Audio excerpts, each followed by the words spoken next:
शहराची खबरबात या बातमीपत्राचे प्रायोजक आहेत Mac care super speciality hospital Ahmednagar.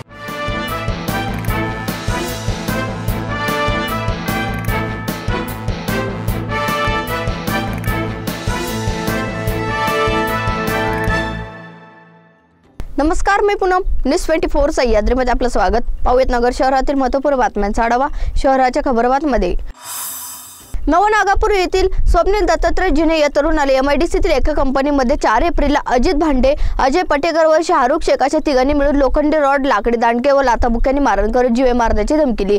या प्रकरणी स्वप्नील जिने यांच्या फिर्यादीवरून MIDC पोलीस स्टेशनमध्ये गुन्हा दाखल करण्यात आला आहे। पुढील तपास पोलीस हेड कॉन्स्टेबल चव्हाण करत आहेत। लोकसभा निवडणूक 2024 साठी प्रशासनाच्या तयारीने वेग घेतला आहे। जिल्ह्यातील 18,617 अधिकारी कर्मचाऱ्यांसाठी प्रशिक्षणाचे आयोजन प्रत्येक विधानसभा मतदारसंघानिहाय करण्यात आले होते। जिल्हाधिकारी सिद्धाराम सालीमठ यांनी व्हिडिओ कॉन्फरन्सद्वारे मार्गदर्शन केले। निवडणूक आयोगाच्या मार्गदर्शन सूचनांचे तंतोतंत पालन करण्याचे निर्देश दिले। अहमदनगर शहर विधानसभा क्षेत्रातील मतदान केंद्र अध्यक्ष व मतदान अधिकारी अशा 1,344 अधिकारी कर्मचाऱ्यांचे शहरातील नंदनवन लॉन्स व भाऊसाहेब फिरोदी महाविद्यालय येथे 2 सत्रांमध्ये प्रशिक्षण घेण्यात आले। शासकीय कर्तव्य बजावण्याकामी सहाय्य म्हणून पंच उपलब्ध करून देणे कायद्याने बंधनकारक असताना तारकपूर बस स्थानक प्रमुखांनी पंच देणं टाळाटाळ केल्याच्या आरोपावरून तोफखाना पोलिसांना गुन्हा दाखल करण्यात आला आहे। एक व्यक्ती 6 मार्च रोजी गांजा विक्री करत असल्याची माहिती पोलीस निरीक्षक आनंद कोकरे यांना मिळाली। त्यांनी छाप्याचे नियोजन करून पंच मिळवण्यासाठी एसटीचे तारकपूर आगार प्रमुखांना पत्र दिले। येथे नियंत्रण कक्षात असलेले भालेराव यांना ते पत्र दिले, मात्र त्यांनी पंच म्हणून कोणत्याही कर्मचाऱ्यांना न कळविता पंच देण्यास आदेशपूर्वक टाळाटाळ केली। तसेच इतर कर्मचाऱ्यांना पंच होण्यापासून परावृत्त केले अशा फिर्यादीवरून गुन्हा दाखल करण्यात आला आहे।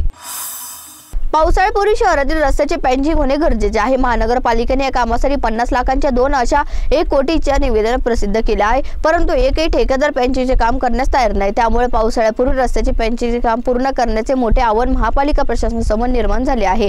मध्यवर्ती शहरासह उपनगरामधील प्रमुख रस्त्यांच्या अंतर्गत रस्त्यांची मोठ्या प्रमाणात दुरवस्था झाली आहे। जागोजागी रस्त्यावर मोठे खड्डे पडले आहेत। काही ठिकाणी खडी उघडी पडली आहे, तर काही ठिकाणी 1 ते 1.5 फूट खोल असे खड्डे पडले आहेत। त्यामुळे नागरिकांना रस्त्यावर चालणे कठीण झाल्याचं दिसत आहे। दरेवाडी येथील फिर्यादी पत्नी नीतू सुरेश कुमार कटरे यांना पती सुरेश कुमार गोकुळ प्रसाद कटरे व मुलगी प्रेरणा सुरेश कुमार कटरे या दोघांनी मिळून 6 एप्रिल रोजी लाकडी काठी व बेलण्याने मारहाण केली। या प्रकरणी दोघांविरुद्ध गुन्हा दाखल करण्यात आला आहे। कटरे हे शनिवारी दारू पिऊन घरी आले होते। यावेळी त्यांनी नीतू कटरे यांना तू फोनवर कोणासोबत बोलत आहे याची विचारणा केली।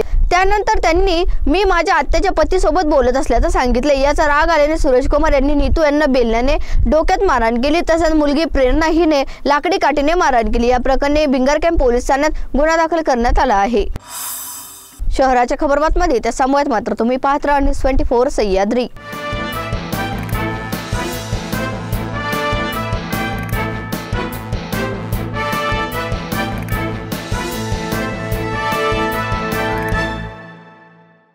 Mac care super speciality hospital Ahmednagar.